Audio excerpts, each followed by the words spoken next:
Howdy, I'm Steve Bryan, broker at Living Room Realty. Today, I'm taking a deep dive into the age-old question, should I continue renting or should I buy my own home? Well, it's a nuanced conversation that doesn't have a one-size-fits-all answer. So I'm gonna take you on the adventure of looking at all the math with you. I know, don't worry, I've got my trusty TI-84 here to help us crunch these numbers. Let's do this! For this case study, we're going to use the average sale price of a 2-bedroom, 1-bath house in Multnomah County in December of 2023, which was roughly $430,000 at the time I ran these numbers. I'm also gonna put taxes at $4,000 a year and insurance at $1,200 a year. Using these numbers as our control, let's really take a look at what the actual costs of buying and owning a home are. Now there are 3 main costs I'm going to break down. The actual cost of purchasing the home, the cost of the mortgage, and the cost of maintenance.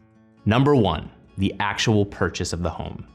First, you've got the down payment, which can range anywhere from 3 to 20% or more, but for this case study, we're gonna go with 5% down or roughly $21,500. Next, you've got the inspection fees, which are gonna be around $1,000. Then there are the closing costs and prepaids, things like lender fees, prepaid taxes, title and escrow fees, etc. For this specific price range, these are probably going to be somewhere in the $10,000 range. Now just a quick side note of transparency. Agents used to say things like, as your buyer's agent, I don't actually cost you anything, and since my commission is coming from the listing agent, I'm basically free. And while that's sort of true, I've always felt that it's a bit misleading, as you are, in fact, paying a slightly higher price in order to have your own representation. However, that buyer's agent commission is not actually a hard cost that comes out of your own pocket. It comes out of the total cost of purchasing the home. All in all, that commission would be around $10,750, but for this scenario, we're not going to include it in the cost of purchasing the home since it's not a hard cost. Now, I could have an entirely separate video on what a buyer's agent brings to the table, but for this example, let's just say that we both agree that you definitely should have a buyer's agent in your corner. Okay, moving on. So, to review, we've got down payment at $21,500, inspection costs at $1,000, closing costs at $10,000, for a grand total of $32,500. That brings us to number 2, the cost of the mortgage. Now this one is a little easier than the actual purchase of the home. You've essentially got the principal balance and the interest you pay on that principal balance, along with taxes and the homeowner insurance. So, with our theoretical home purchase being at $430,000 at a 7.5% interest rate, which is almost an entire point higher than current rates at the time of this recording, your all-in monthly mortgage payment is going to come in at roughly $3,450. Number 3, the cost of maintenance. In general, you should plan to spend about 1% of the sale price of your home every year to maintain the home. For our example here, that would be $4,300, but for the sake of ease, let's just round that out to an even $5,000. Summarizing all 3 of these costs: getting into the home, which is around $32,500, the monthly mortgage, which is around $3,450 a month, and the maintenance, which we're rounding up to $5,000 a year. Now, setting aside all the avocado on the floor moments and the memories you make in this home, which are the emotional reasons for buying a home, there's also the financial gains you make in homeownership. To calculate this, I did some historical comparisons, and it's safe to say that over time, through the ups and downs, the housing market conservatively appreciates at about a 5% increase year over year. This means that at the end of 5 years, the home you paid $430,000 for is now worth about $550,000, leaving you with $120,000 of equity. Okay, now let's say it's 5 years later and you're looking to sell this house.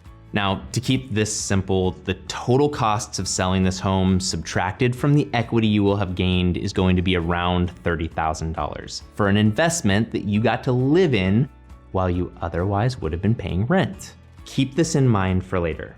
Now, let's talk about the cost of renting. This is much less complicated. When I ran this report, the average rent in Multnomah County for a 2-bedroom, 1-bath house was around $2,300 a month. For the 5-year comparison, we factor in an increase of 3% per year, which is justified by the annual property tax increase. This will give us an average rent of $2,450 a month for the first 5 years. So, comparing our mortgage to our rent, the mortgage from our example is $3,450 and the average rent is $2,450, a savings of about $1,000 a month if you rent. So, on the rental side of the coin, you save $1,000 a month, $12,000 a year, and over 5 years you will have saved up $60,000. Remember the $32,500 that we were going to spend on a down payment, closing costs, and inspections? Well, since now that we're renting and not buying, let's add that to the $60,000 you've saved and you've got a total of $92,500 cash in hand at the end of the 5 years. On the homeownership side of the coin, after 5 years, you'll have roughly $140,000 in equity. Now, let's pretend you didn't buy this house, but it's 5 years later and you're looking to purchase it now. By the time we hit this 5-year mark, and assuming a 5% year-over-year appreciation rate in the housing market, this same home that was $430,000 is now around $550,000, which means if interest rates stay the same, you would need roughly $130,000 toward your down payment and closing costs to purchase the same house 5 years later. That's assuming you want to keep the monthly payment around $3,450. Now, I get that interest rates might come down, but they also might go up. There's no crystal ball here. But if they do go down, you have the ability to refinance and bring your monthly payment down. So, how much do you save by renting over the first 5 years? $1,000 a month. How much do you lose? Well, that's not as simple. There are a handful of variables to consider here. Inventory, prices, interest rates, any fluctuations in these factors affect the equation for each of us individually on whether we should rent or buy. To wrap things up, whether you rent or buy is a nuanced conversation, but hopefully this information helps give you more context for your own situation. If you're ready to make a move, whether it's to rent or to buy, call us today. We'd love to help you find your next living room.